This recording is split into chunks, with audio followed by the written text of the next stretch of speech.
he handed it down to his daughter. She changed the name to the Skull of Love because she believed it cured cancer. I know. The Skull of Doom is hard to market. Yeah. But be healed by the Skull of Death and Destruction.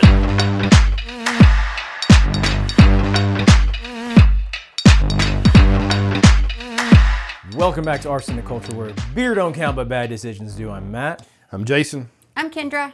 And we found this homeless person over on the side of the street, and we're just like, hey, we need a third person. You should come in here. Hi. Just kidding. This is my wife. This is Kendra. And she is actually our local expert on this episode. She is. She's our paranormal guide to the extra dimension. I guess, is that a thing? That sounded really awkward Sure. the way I said Yeah. that, but that sounded like an official title, It's right? aliens, man. That Yeah. one guy with the messed up hair and all the memes. Aliens. Yeah. You're gonna be our alien expert. Is that cool? Yes, I'm ready. Now put some I know what aliens I'm flying doing. behind me and her in the background. Some special effects. Yeah. We are going to drink something today called Crystal Skull Vodka, and this actually has, I guess, historical significance. Yeah, so to I think speak. so. Yeah. Whether it's true or not, it's really. Well, that's the whiskey Not for us to world say. or the spirits world, spirits right? world, Like yeah. everything's Spirits and based in spirits, partial truths. Yeah, exactly. But the cool thing about this is who created it and why they created it. And then there's the legend behind it. So we're going to get into all that. And then we're going to drink it and we're going to see how it is. But the story is the coolest part. And we're going to let our homeless person over here tell us her expert opinion on that. So, but to start out, this is Crystal Skull Vodka. This was created by Dan Aykroyd. Dan Aykroyd is an actor. I'm saying this to tell you, but everybody knows that because he created Ghostbusters and he was one of the Blues Brothers, which Ghostbusters is like probably my top 10 favorite movies of all time. I didn't realize he actually created it. Like, he's a co-creator. It was like him and somebody else, but like he wrote it and everything. I think it was the guy that played didn't know Egon, that. right? I'm pretty sure he did it. I think it was Harold Ramis, maybe. There was another name I saw in there, and it was somebody I didn't recognize. But yeah, I didn't know that either. He was actually one of the creators of it.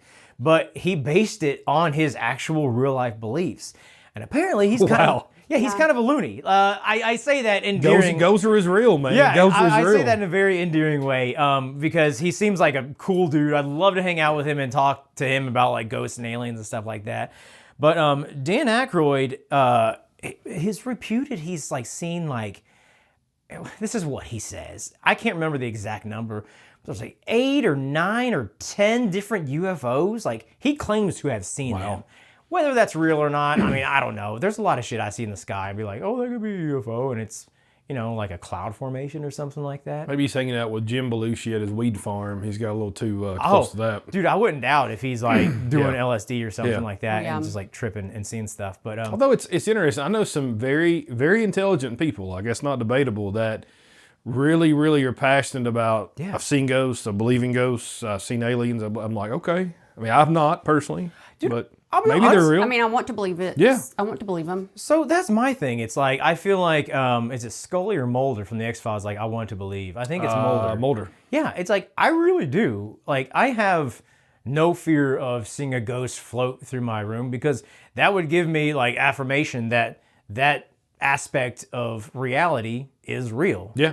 I mean, I think that would be really cool to see. Confirmation. Yeah. Yeah. We're all in simulation, man. Yeah, aliens is a little different story because I'm like 99% sure aliens exist and I don't know what they want to do with us when they come here because if They want to party, man. Want to party. I hope so. Yeah. That would be great. Yeah, we'll pull out some Crystal Skull Head Vodka, but We'll share some lambic with them. It's fine. I don't know if we have any lambic. Quick, shut off the cameras. But yeah, man, you can imagine like aliens. If an alien race could like come here, what kind of technology do they have otherwise that could They'd just be laughing at our technology. It'd be probably like Lego sets to them. Yeah, You like know what our I mean? Like technology, building blocks. Yeah, we are like ants to them, So, but they are out there. This was created with an artist named John Alexander who actually designed the bottle. But on top of being like a believer in, not the occult, that's a bad word. Believer in like aliens, a believer in like mystic entities. He is what's called a spiritualist. Okay. That is an actual thing. That's John Alexander is? No. This is... Aykroyd. I'm sorry. Dan I'm going back to Dan Aykroyd. And I want to make sure he's a spiritualist. A spiritualist is actually it is a mode of thinking. It's not like a religion, but it is a way of life. Spiritualism literally believes that we as humans can communicate with the afterlife, with dead people. He was raised that way. His grandfather was like that. I think maybe his great-grandfather. I know his grandfather was. His great-grandfather was. His great-grandfather was considered a mystic. He actually associated with Sir Arthur Conan Doyle. You know who that is? I do know the name. Is that English somebody? Yeah, that's the author of Sherlock Holmes. Yeah. He wrote all the Sherlock Holmes. Damn, I should have known that. Sherlock Holmes novels. Who was also a spiritualist. Okay. But Dan Aykroyd's great-grandfather basically... That's odd because, not to interrupt you, but with Sherlock Holmes, like his whole thing is, it looks like the occult, it looks like something, but they can always find a reason where it's like it's explainable, elementary. right? Yeah, exactly right. That is kind of funny, but like debunk it. Yes, exactly. Yeah.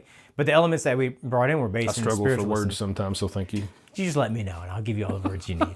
It was kind of cool. His great-grandfather actually was like helped Sir Arthur Conan Doyle come up with these concepts and stuff. That's awesome. For his stories based on spiritualism. So he was like his little guy in the corner, be like, "Oh no, that ghost would fly a little bit to the left." You know, he knew all that stuff. So Kendra's looking at me like I'm an idiot, but that's what he did. No, I had no idea. That sounds very interesting. Yeah.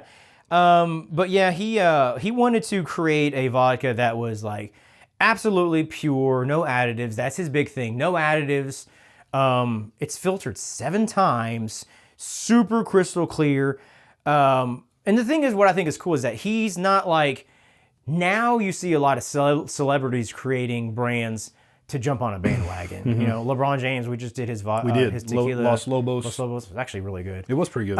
George Clooney's, Jay-Z's, everybody's got their own brand. He was doing this, I think it was in 2004? 2008 is when it started. When he started, and nobody was doing it. He just wanted to do it for the right reasons, which is pretty cool. He wanted to create a pure beverage, which I guess some people were, but... And they said that design actually took over 2 years to come up with it. Really? They just kept going back and forth on the designs to make it just what they wanted. Yeah. It's like a place called Bruni Glass in Milan. That's who makes those for them. So is that where John Alexander resides, or? I honestly don't know where he resides. I thought he was in America, but maybe not. I thought he was too. It's a very American name. Yeah, right. He's a portrait artist, landscape painter. So I know he loves the outdoors. It's very possible they collaborated. Yeah. So this design is actually based on the legend of the Crystal Skull.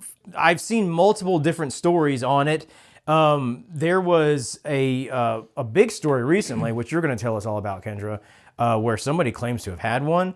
But supposedly there was as many as 13, and like if you got them together, they would like bestow power on the wielder, and each one had their own like set of like abilities they would grant you. Is crazy. I think I saw this in Scooby-Doo. You know where you saw this? Indiana Jones and the Legend of the Kingdom of the Crystal Skull. That movie was based on this whole principle. Okay. Yeah. But there was, from what I could tell, I guess there was one that was only ever found, supposedly. And you heard about that in something else you were reading and listening to. Yeah. Where did that come from? Well, that was, I listened to all the conspiracy theories and all that. So I'd actually heard this story many times and found it very fascinating. Yeah. So tell us about it. That's my segue into your portion. You're good. Okay, I didn't get that. So supposedly there are many of those floating around in the world right now. Skulls? The skulls, yes. But the biggest story I could find was when it's a man named F.A. Mitchell-Hedges. Yeah. He and his daughter were in La Batoon in 1924. They were just out exploring, looking and around. There was pyramids and things, and they were hiking a pyramid, and his daughter Anna, a 14-year-old girl, looked down in a crack and saw something sort of glowing and shining with her flashlight. So they lowered her down with ropes, and she pulled up this crystal skull.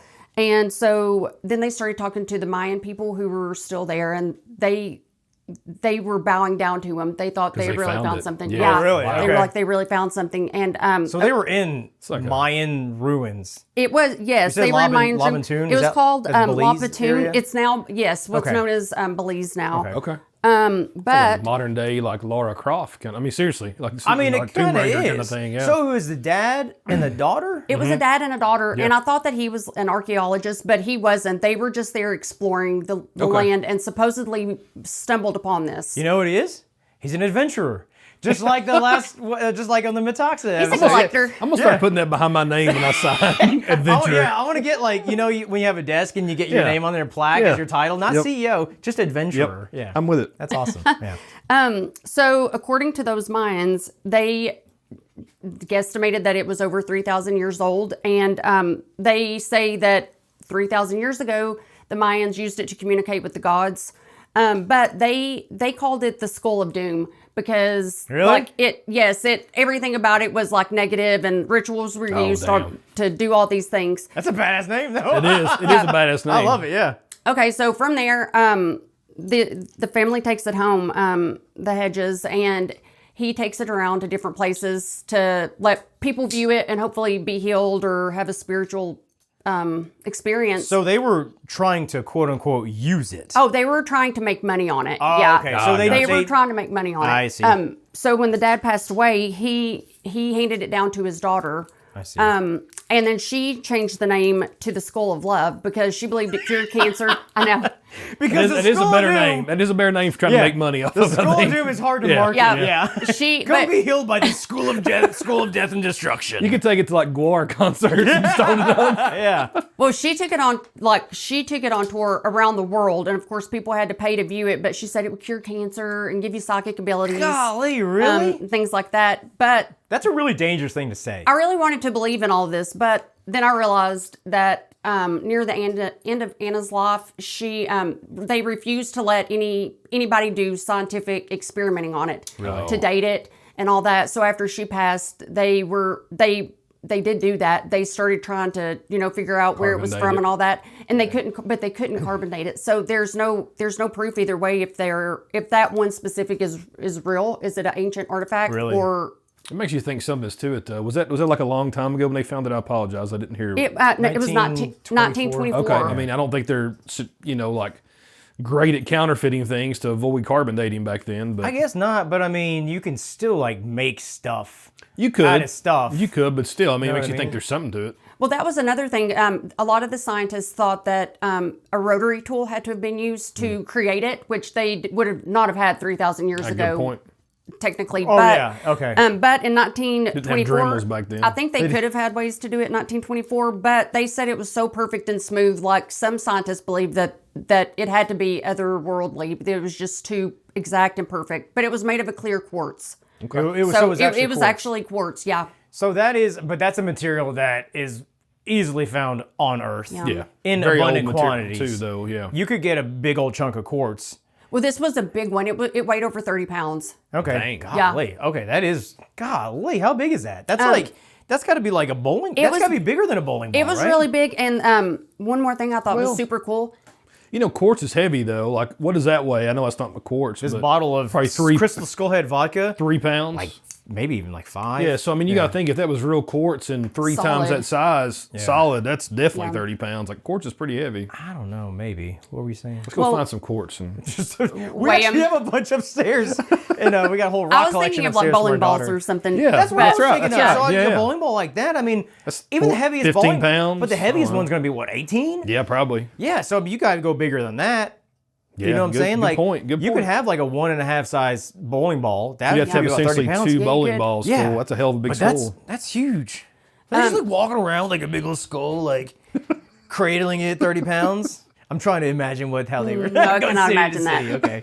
One more cool fact that I found though that I had never heard of this before, but some people think that skull came from Atlantis, and that it was created in the copy of one of the. It was a high king, and they say that where they think Atlantis is now is also connected to the Bermuda Triangle. So all the energy that's like in the crystal skull could have something to do with the Bermuda Triangle and all the energy that's there.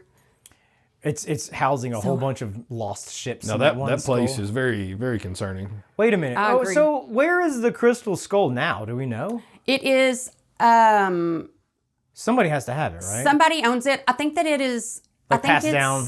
I'm not sure. Probably I think in a it's in a museum or museum. something. I Yeah, think that's it's in what a I would museum. think. No, actually, it's the owner lives in Indiana. Oh. I saw that. really? Okay. Yeah, cut all that out. Yeah, It's a guy named Frank.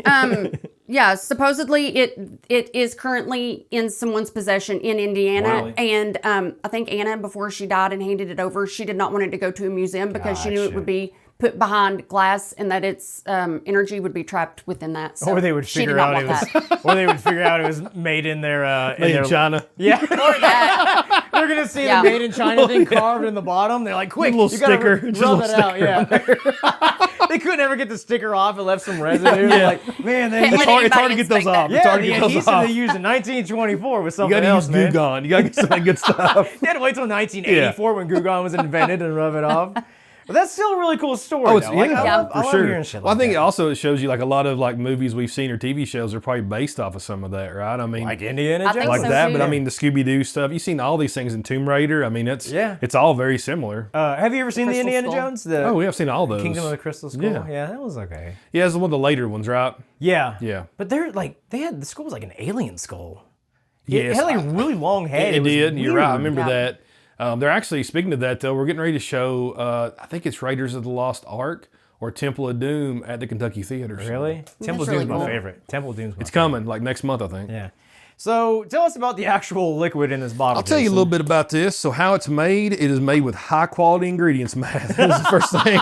The highest of The quality. highest of quality.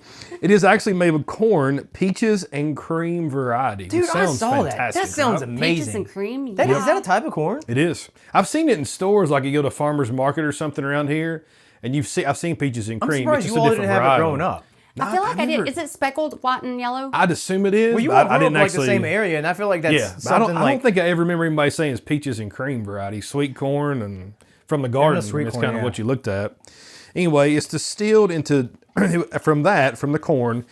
It is distilled into a neutral grain spirit, Okay. and it's blended with water from Newfoundland, Canada. Okay. That's when it's filtered 7 times, me a 3 glass of there, I'll which pass through a semi-precious crystals known as Herkimer. I think I'm pronouncing that correctly. Herkimer? Herkimer.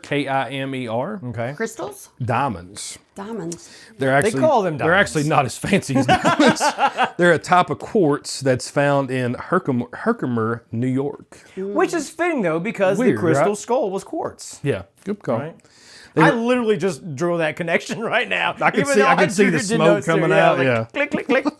So those are estimated to be 500 million years old, That is like that crazy. quarry, I guess, where they get them from. And these quartz crystals or diamonds are used to amplify your spiritual energy while also ascending you to your highest spiritual vibration. Did you know that, Kendra? Ooh, no, but I'm going to start drinking this instead of Tito's. If you start vibrating, watch out. Yeah, for so I can ascend to a higher dimension, and I don't need LSD. That is good. You like that? It smells like like nothing, which is vodka. So it is very smooth. I get a little bit of, dude. Okay, yeah, I get a tiny bit of alcohol in the end, but it kind of drops off. It does. Yeah. And the thing is, it doesn't even, I don't even want to say it finishes clean. There is a little bit, tiny bit of residual sweetness in there. It's actually, I'm not a vodka fan. Like the only time I drink vodka is Bloody Mary usually, Yeah. but this is actually really good. Like, Yeah. you know. It should be. It was $52 fucking. Was it? Yeah. That's not crazy though for It's a not, fifth. but- I But you mean, get a crystal skull to keep. But you get a crystal get skull. that. That is the coolest thing well, you about just, it. you is just that borrow marketing. it. You never get to keep the crystal skull. It goes back into the, the ether. It goes back into the universe. We re-gifted back into the ether. When you ascend to your highest spiritual vibration, Matt. Yeah, that's cool. So those crystals, or I'm sorry, those quartz. Did you say that they were double terminated? I did not. Do you know what that means? I do not. The crystals, they form naturally in a way that you think it like diamonds Yeah. when they cut them and stuff. Yeah. You know how they come to a point. Yeah.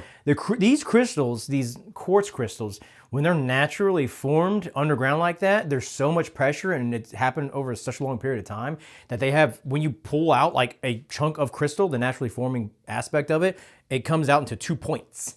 It's called double termination. Okay. It terminates at both points. So it's like 2 looking diamonds on the edges or whatever. Whereas I guess a normal crystal quartz I don't really know, would have a flat edge or something like that, and it would terminate it maybe at one point. This is double terminating. I just always envision like it's how you break it off or cut it out, right? Like if you chip I it out. too, like, but there might be like that clarity. You know how how diamonds have clarity. It might be some of that with crystals or the quartz where it just looks like two different ones. I would say like you could cut it and you could create whatever shape you want. You could turn it into a square. You can turn it into a oval. You could turn it into a skull. Like you just cut it and polish it. But I think that if you break it, and it just like cracks, the natural formation of where the crystal's created, a shape would come out to where it's a double termination. That's how diamonds are, right? I mean, you can have them naturally, or you can have them like man-made, cut to what you want. So. Well, yeah, either way. So. I watched some of the Diamond District on TikTok. Did you really? Did you say what you thought of this? This one? Vodka, yeah. Yeah, I mean, honestly, coming from not a vodka fan, like I think we might have one bottle of vodka at the house, maybe. Yeah. But I like it in Bloody Marys. It's the only time I usually drink it. Yeah. But I mean, this one here, I mean, it's really good. This is really good. I have trouble like putting it above or below some other vodkas that I really like. Some of my top echelon vodkas are like Kirkland brand. Costco, yeah. You know what was really good? That sheep's milk one that we did. That was actually very good. That was amazing. Best mouthfeel of any. You tried that, didn't you? Yeah, we got that downtown, didn't we? On Manchester. That was the first time we had it. Yeah, they were doing like a tour because the hotel. We were the first. I think we were the first place in the United States to get. We were. They were in like Paris or Bourbon County down that way. Yeah. Oh, I thought you were saying that's where they were made. No, no. Paris, Kentucky. They're made in like England. Not Paris. That actually is one of my favorites. I thought it was really good. Jason, you said it was kind of creamy. I was like, no, it's not. And I tasted it. I was like, kind of is. It's kind of creamy. Yeah, it's kind of got like a weird mouthfeel. The thing with vodka and me though too, like I like flavor in any spirit, right? So beer, bourbon, rum, whatever we're drinking. With vodka, like the whole goal of that mainly is to be nothing. Neutral? Yeah. Supposed to be. So I mean, there might be a little nuance here and there, but it's hard for me to justify anything like $100 bottle versus the Kirkland. You know what I mean? I agree. It's hard. Unless you're trying to go, I guess, for straight. Something else. Yeah, and you want to try it straight and you want flavor. So on that note, they make 3 different types of vodka, which I saw. This is the standard one, $52, Crystal Head Vodka. It's the original, made from peaches and cream corn, right? That's correct. They make a one that called Aurora. The bottle is really cool. It's the crystal skull head, but it's like rainbow or like I've seen some of these at like stores. They'll have all kinds of different colored bases. Like the Day of the Dead? Yeah, I've seen that too. It's not, yeah, so they do have like a Pride one, but this one is like it's like if you look through like a prism. And you can see all the colors in it, but when you look at it different angles, like the colors change. Like chrome illusion paint. Yes, exactly. Stuff, yeah, exactly. Like you see on a car, it's like pinks and purples and blues like that.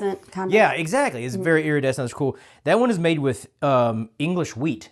Okay. They use a different base. And then they make another one called Onyx. It's a black skull. And this one's really expensive. It's made from Blue Weber agave. Blue Weber agave. Huh. You know what that is. Yeah, so I mean, isn't that just tequila, It's right? tequila. Yeah. Isn't that weird? So they're calling it vodka? Yeah. Wow. Well, I guess they have to because it's not made in the Jalisco region of Mexico, right? Exactly right. But you would have to... Say it again. Exactly right. Jalisco. No, exactly right. Oh, exactly right. Yeah. Oh, I thought you were that's all I want. That's all I want to do. No. Look, he can't stop. But they have a... it's like everything that goes into vodka, or I'm sorry, goes into tequila, it's like being in that region is one of them, but isn't it like... It doesn't have to do with like the way you cook it too, or something like that. Yeah, I mean, there's a process to it, but I don't remember. We've done done a couple shows on it with that, and what's the other one? Not just tequila. Mezcal. Yeah. There's different ones, but I know you can't call it tequila if you're not from that region. I mean, you just do like an agave distillate or agave spirit, but like they're going straight for vodka. Which is crazy. That is crazy. Isn't that weird? But I guess you can use different things to make vodka, because when you first think about it in my mind, I think potatoes, right? Right. But that's actually, that's rarely made with potatoes now, though. Yeah. Like, it really is. Corn, I guess, would be the cheapest one. Yeah. I would say the agave, that's the more premium brand. Makes sense. It's more expensive to make it with that. Yeah, I would like to try it. I don't know how much it is. I don't want to spend $100 on a bottle just to taste it. I bet it's more than that. You think so? Yeah. If you look at your price, I mean, corn's going to be very cheap, right? Yeah, this corn one's 50, 52. Well, I mean, the corn ingredients itself is cheap. But then the Aurora one that was made with English wheat was like 72 or something like that. Yeah. So yeah, I'd say the Onyx has got to be upwards of 100 or 150. something like that. Yeah, I'd love to try it. Somebody buy a bottle and send it to us, please. Or send us a sample or something. Sample you know? work, yeah. Yeah, I don't drink that much vodka. Yeah. Kendra will drink it. I'll give you a I'll shout drink out. She'll drink $100. Yeah, she'll drink $100 worth of vodka. So that's cool though. I love the story behind this. I thought that was really fun. The whole thing with like the crystal skulls and like their stories and stuff like that. I've seen it for a long time. I mean, again, since 2008. We've seen it in liquor stores for a while, but I've never tried it. I've seen it in bars too. Yeah. I definitely didn't know it was owned by Dan Aykroyd. No, Yeah. neither. You know, me That's and you have had interesting. this before, Kendra. Do you remember when? No. New Year's, like 2007. At Michelle and Drew's? Yeah. Oh be after that. my God. Do you remember that? Yeah, that's when I Yep. flipped out of a chair and busted through a table. That was a good year. That was a good Happy New fucking Year. Happy New Year. That's good though. You got anything else? No. I think it's really good though. Thanks for sharing. Yeah. Thank you, our special guest, my wife, Kendra. And if you enjoy this, then please share it. If you didn't, then just keep drinking until you do. Yeah. For more Arsenic Culture, check us out on all the socials. We are at Arsenic Culture. Like and subscribe on YouTube. And we'll see you on the next one.